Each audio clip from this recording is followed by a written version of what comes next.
Hello dear students, thank you so much for coming back to learn with me. आज हम करने वाले हैं इंग्लिश कॉम्पोजिशन का एक बहुत इंपॉर्टेंट टॉपिक जिसका नाम है notice writing. Notice middle school से लेकर हायर सेकेंडरी सारी क्लासेस के लिए इम्पॉर्टेंट टॉपिक है। लेकिन आज जो हम करने वाले हैं वो हम स्टार्ट करने वाले हैं एकदम बिगनर्स लेवल से।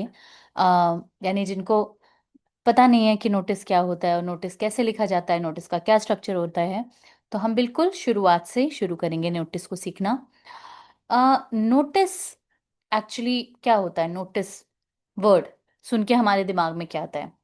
जैसे कि हम किसी को कहते हैं कि ये चीज नोटिस किया आपने, ये नोटिस करिए ना, नोटिस करो यहाँ क्या लिखा है, नोटिस करो उसने क्या बात कही है, कैसे कही है ना। तो नोटिस करना मतलब कि ध्यान देना, गौर देना, राइट। तो जब हम नोटिस करने को किसी को कहते हैं तो इसका मतलब ये है कि आपने नोटिस किया, ध्यान दिया। तो ऐसे आप इस तरह से नोटिस राइटिंग को याद रख सकते हैं कि नोटिस मतलब ध्यान देना।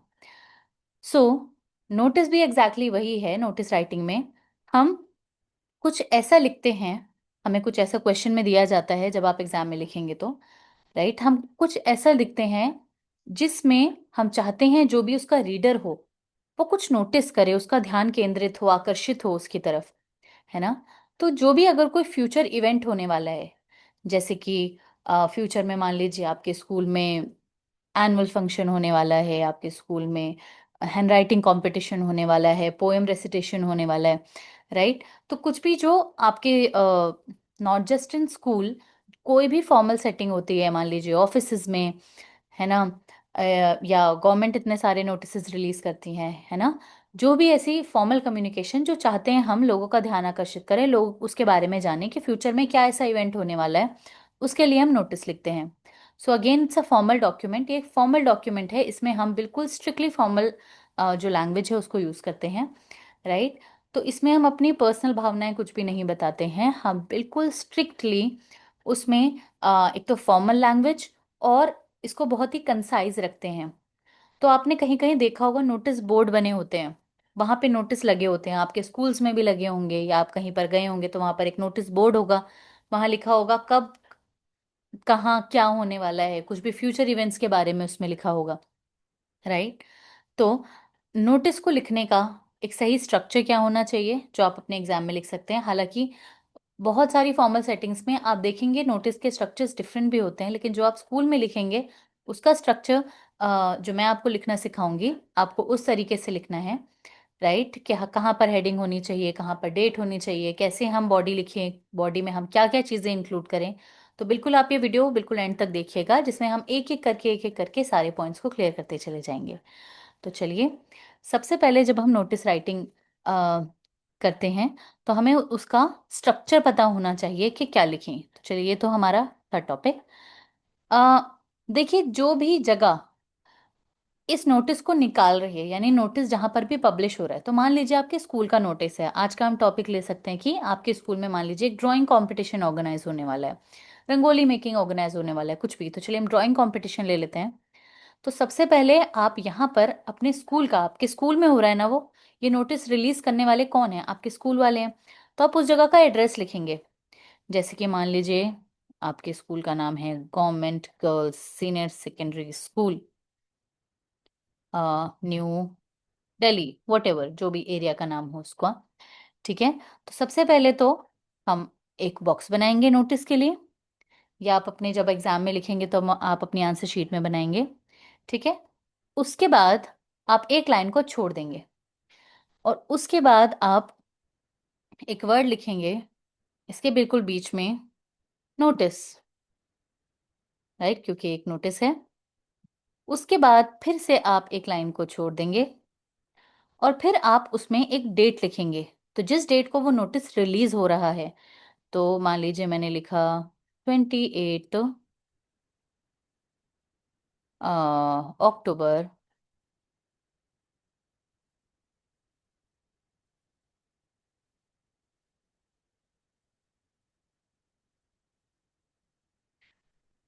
अक्टूबर 28 2025, किसी भी तरीके से आप लिख सकते हैं, 28 अक्टूबर 2025, दोनों ही सही तरीके हैं लिखने के, राइट।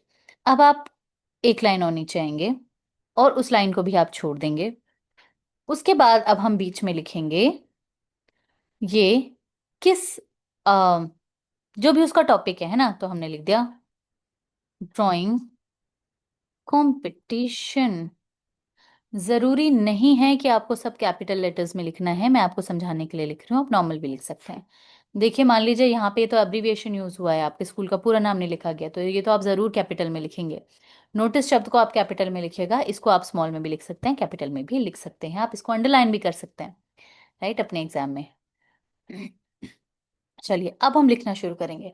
देखिए एक बात, हमने हेडिंग्स को बीच में लिखा है, लेकिन अब जो भी हम उसकी बॉडी लिखेंगे वो हम हमेशा लेफ्ट साइड में, जो आपकी शीट का लेफ्ट मार्जिन होता है या आपकी नोटबुक का लेफ्ट मार्जिन होता है, वहां से हम इसको लिखना शुरू करेंगे। आप ऐसे यहाँ पे बीच में से लिखना नहीं शुरू करना, ठीक है। अब देखिए बॉडी में क्या क्या होना चाहिए। अब मैंने जैसे आपको कहा ये स्ट्रिक्टली प्रोफेशनल डॉक्यूमेंट है, इसमें हम कुछ भी आ, आलतू फालतू का या फिर अननेसेसरी डिटेल्स हम इसमें नहीं देंगे। हम इसमें कोशिश करते हैं कि कम शब्दों में लोगों तक अपनी जानकारी पहुंचा सकें कि ये चीज़ ऑर्गेनाइज होने वाली है और इतने इतने बजे यहाँ यहाँ पर होने वाली है। तो देखिए सबसे ज़्यादा इंपॉर्टेंट चीज़ें तो इसमें क्या इंक्लूड होनी चाहिए कि क्या होने वाला है, कब यानी कि डेट एंड टाइम, कहाँ पर, उस जगह का वेन्यू क्या होगा। मान लीजिए स्कूल में भी कोई चीज़ ऑर्गेनाइज हो रही है, पर स्कूल कितना बड़ा है, कहाँ पर जाएं जो पार्टिसिपेंट्स हैं। अगर किसी को पार्टिसिपेट करना है तो उसको क्या करना पड़ेगा पार्टिसिपेशन के लिए, ऐसा नहीं है ना सभी उस जगह पे चले जाएंगे, क्या आपको किसी को नाम नोट करवाने पड़ेंगे, है ना, या फिर आपको किसी तरह का रजिस्ट्रेशन करना पड़ेगा, या फिर रजिस्ट्रेशन के चार्जेस हैं या नहीं चार्जेस हैं, क्या पता कुछ कुछ चीज़ों में चार्जेस भी होते हैं, राइट। तो ये, या फिर आपको किसको कांटेक्ट करना पड़ेगा अगर आपको और डिटेल्स चाहिए। हम इसमें सारी डिटेल तो नहीं लिख सकते क्योंकि एक नोटिस है, हमें इसको छोटा रखना है ना, तो आप किसको कांटेक्ट कर सकते हैं जिसमें आपको और डिटेल्स देनी है? तो ये सारी चीज़ें हम इसमें इंक्लूड करेंगे और इससे ज़्यादा हम चीज़ें इसमें इंक्लूड नहीं करते हैं। तो चलिए, again as I already said we are doing it for beginners. हम उन बच्चों के लिए लिख रहे हैं जो इंग्लिश को अभी बहुत कम जानते हैं, धीरे धीरे अपना लेवल बिल्डअप कर रहे हैं, राइट। तो हम इसकी लैंग्वेज को बहुत ज़्यादा सिंपल रखेंगे। तो हमने ड्राइंग कंपटीशन के बाद एक लाइन को छोड़ दिया है और हम लेफ्ट मार्जिन से लिखना शुरू करेंगे।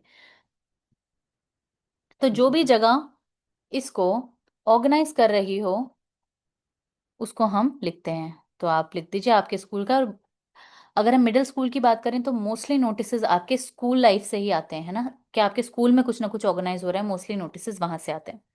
तो हम लिखते हैं our school is organizing a drawing competition on Saturday,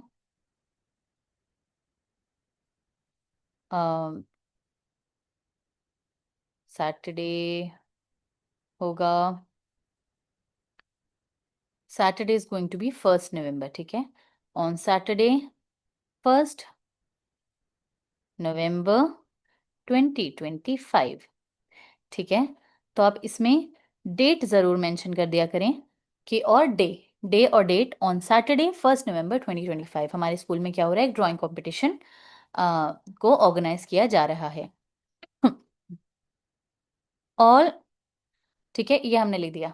मान लीजिए रंगोली मेकिंग कंपटीशन है, तो आप इन लाइंस को बहुत अच्छे से यूज कर सकते हैं, बस एक रिप्लेसमेंट टेक्निक को आप यूज कर सकते हैं कि ड्राइंग कंपटीशन के बदले आप लिख दीजिए rangoli making competition, dance competition, right. ठीक है, तो हमने यहाँ पर डेट लिख दी। अब अ, अब कौन कौन पार्टिसिपेट कर सकता है इसमें, कौन कौन सी क्लासेस के बच्चे पार्टिसिपेट कर सकते हैं, तो आप लिख सकते हैं all students from classes 6 to 8 can participate. Can participate, हम इस लाइन को बढ़ा भी सकते हैं, लेकिन हम बिगनेस के लिए कर रहे हैं अगेन, तो हम छोटा रखेंगे, can participate.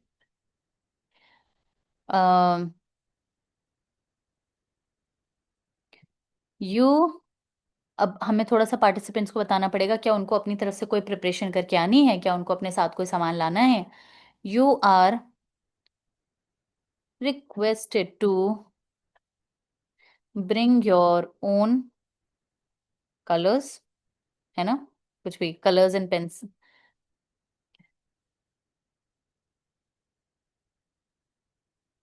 You are requested to bring your own colours, है ना, अपने कलर्स आप साथ में लेके आए।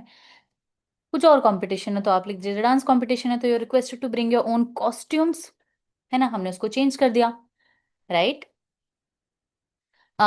तो थोड़ा थोड़ा चेंज करने से ये लाइनें जो हैं स्कूल वाले नोटिस में बहुत सारे नोटिस में फिट हो सकती हैं, है ना। तो अगर आप इसको थोड़ा सा लर्न कर लें और इसकी थोड़ी सी आप प्रैक्टिस कर लें तो ये लाइनें आपकी बहुत सारे जो नोटिस हैं उसमें फिट हो सकती हैं। आपको थोड़ी थोड़ी रिप्लेसमेंट की टेक्निक को यूज करना होगा। चलिए, you are requested to bring your own colours, इसको मैं बढ़ा भी सकती हूँ, sheets will be provided, sheets will be provided, sheets आपको मिल जाएंगी, कलर्स आपको लेके आने हैं, ठीक है। Please,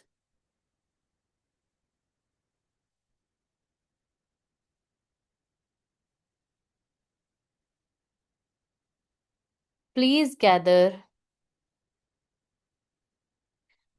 please gather at the school auditorium, है ना।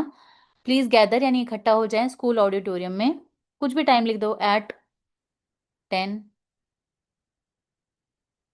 एट 10 AM, है ना। उस डेट को 10 बजे आप इकट्ठे हो जाए, तो ये लाइन बहुत इंपॉर्टेंट है। देखो, स्कूल में ज्यादातर फंक्शन स्कूल ऑडिटोरियम में ही होते हैं, तो ये लाइन आपकी बहुत अच्छे से यूज हो सकती है अगर स्कूल का ही कोई नोटिस अगर आया है तो, ठीक है। अच्छा, अब ये लाइन बहुत इंपॉर्टेंट है अगेन, जो मैं अगली लिखने वाली हूँ, for more information,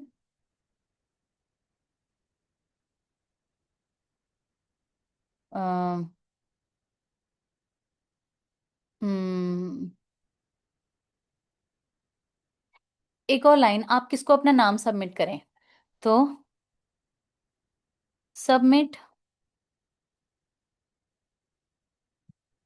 names for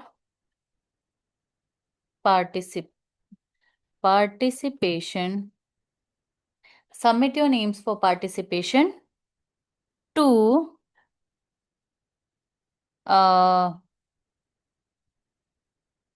art teacher in room number 3, कुछ भी लिख दो आप, रूम नंबर या फिर आर्ट रूम, है ना। Submit your names for participation to art teacher in room number 3 for more information. अब किसको और इन्फॉर्मेशन चाहिए कि भाई इसका थीम क्या होगी, इसमें कौन से टॉपिक की प्रिपरेशन हम करके आए, आपको और इन्फॉर्मेशन चाहिए ना, लेकिन हम नोटिस में ज्यादा इन्फॉर्मेशन नहीं दे सकते, हमें छोटा रखना होता है। तो आप लिख दोगे, for more information contact the undersigned. Undersigned का मतलब होता है जिनके नीचे साइन हुए हुए हो, यानी कि जिनका नाम नीचे लिखा हुआ होगा ना, आप उनको कांटेक्ट कर लेना अगर आपको और भी इंफॉर्मेशन चाहिए। उसके बाद क्या करेंगे, आप एक लाइन को छोड़ेंगे, और अंडरसाइंड हमने लिखा ना, तो अब किसी ना किसी के साइन होने चाहिए, यानी किसी का नाम लिखा होना चाहिए बेसिकली। तो आप लिख सकते हो, नेहा,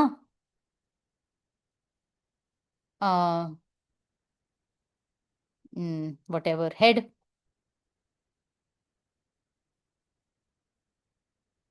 आर्ट क्लब, ठीक है। तो ये नेहा कौन है, आर्ट क्लब की हेड है।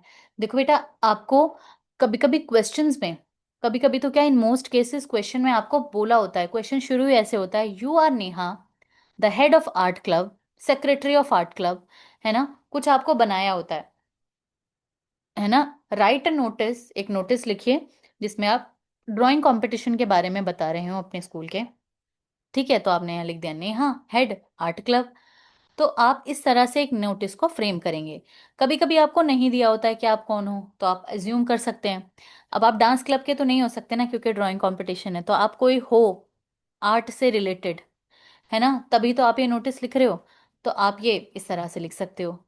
सो अगेन, इस तरह से नोटिस को लिखिए, और इसको make sure you keep it very very short, क्योंकि हम नोटिस बोर्ड पर लगा होता है, और बोर्ड पर हम बहुत ज़्यादा देर तक पढ़ते नहीं रह सकते, राइट, ऐसे देखकर। तो हम थोड़ा सा इंफॉर्मेशन उसमें से ले लेते हैं, और अगर हमें ज़्यादा इन्फॉर्मेशन चाहिए हो तो हम कोई जो अंडरसाइंड है उनसे जाके बात कर सकते हैं, है ना। तो हमेशा ये लाइन भी आपके ज़रूर काम आएगी, for more information contact the undersigned, right. तो आज हमने नोटिस राइटिंग सीखी, which is a very important topic. जैसे जैसे ये आइडल है जो आज सिखाई है मिडिल स्कूल के लिए, हायर क्लासेस के लिए भी ये बार बार नोटिसेस आपके बोर्ड में भी आते हैं, लेकिन आप उसको तब तक अपनी इंग्लिश को आप और भी ज़्यादा इम्प्रूव कर सकते हैं और इसकी लाइनों को और भी अच्छी वोकैबलरी के साथ प्रेजेंट कर सकते हैं। पर for beginners it's a perfect way of writing, right. आप बिगिनर हैं तो बहुत ही अच्छा तरीका है इन लाइंस को यूज करके आप थोड़ा बहुत चेंज करके दूसरे जो भी नोटिस हैं उनको भी लिख सकते हैं। All right, thank you so much. That's it from my side for today. I hope you liked the session. I hope you learned something new today. Let me know how you found the session, and please write your feelings and your experience about it in the comment section.